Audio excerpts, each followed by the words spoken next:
So this is the part 2 of all about transistor series.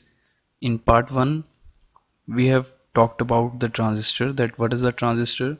Transistor is a three-terminal semiconductor device consisting of two p-n junctions formed by sandwiching of p-type and n-type semiconductor between a pair of opposite types. The three terminals are emitter, base and collector. It is also known as BJT, bipolar junction transistor, and the types of transistor are PNP and NPN transistor.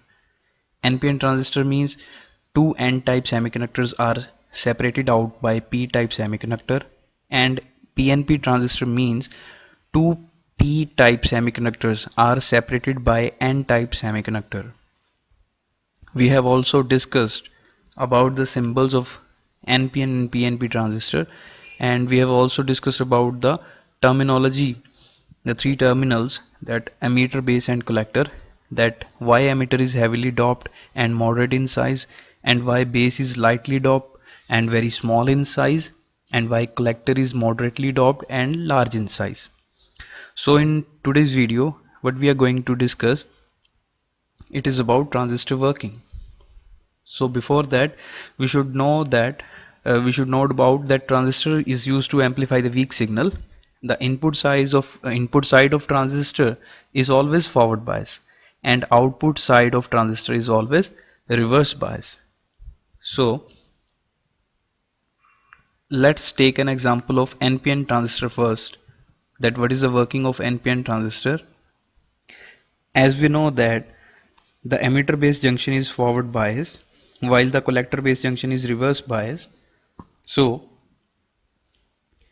the forward bias voltage, that is VBE, is quite small, whereas the reverse bias voltage VCB is considerably high. As the emitter base junction is forward biased, a large number of electrons, that are the majority carriers in the emitter, which is of N type, are pushed toward the base. This constitutes the emitter current IE. When these electrons enter the p-type material, which one is base, they tends to combine with the holes. Since the base is lightly doped, as we have discussed in the previous video also, and it is of very thin size, only few electrons, that is approximately less than 5%, combined with the holes to constitute the base current, that is IB. The remaining electrons, that is approximately more than 95%, diffuse across the thin base region and reach the collector space. These electrons then come under the influence of positively biased N region and are attracted, or you can say collected, by the collector. This constitutes collector current IC. Thus, it is seen that almost the entire emitter current flows into the collector circuit. However, to be more precise, the emitter current is the sum of collector current and the base current. That is, you can say that IE is equal to IC plus IB. So the total emitter current is equal to the collector current plus base current.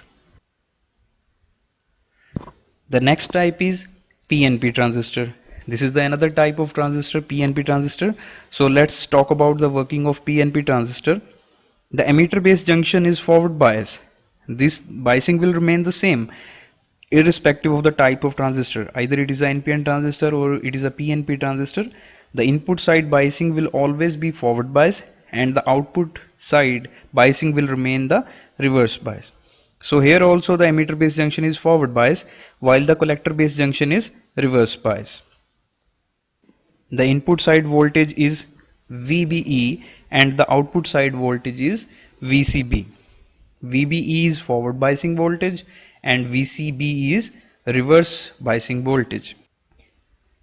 As here also the emitter base junction is forward bias, a large number of holes, that is a majority carrier.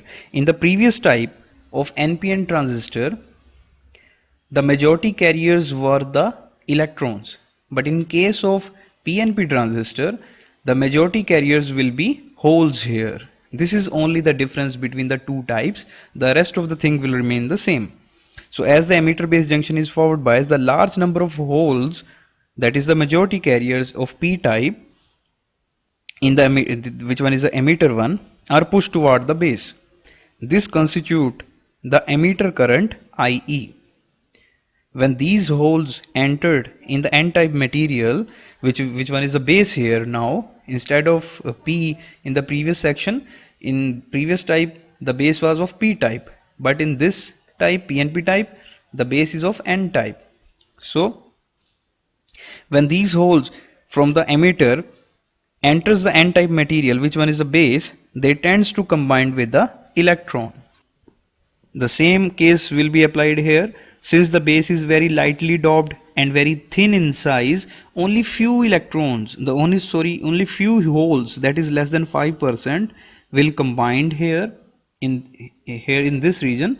Only 5%, less than 5%, will combine with the electrons to constitute this IB, base current. The remaining holes, that is more than 95%, will flow from input side to the output side. The remaining more than 95% diffuse across the thin base region and reach the collector space charge layer. These holes then come under the influence of negatively biased p region and are attracted, or you can say collected, by the collector. So this constitutes the output current IC here, IC, which is the output current now. So thus it is seen that almost the entire emitter current flows into the collector circuit. So again I want to tell you the main difference between these two. In NPN type, the majority carriers were the electrons, but in P type, PNP type, the majority carriers are holes here. Rest of all the things are same.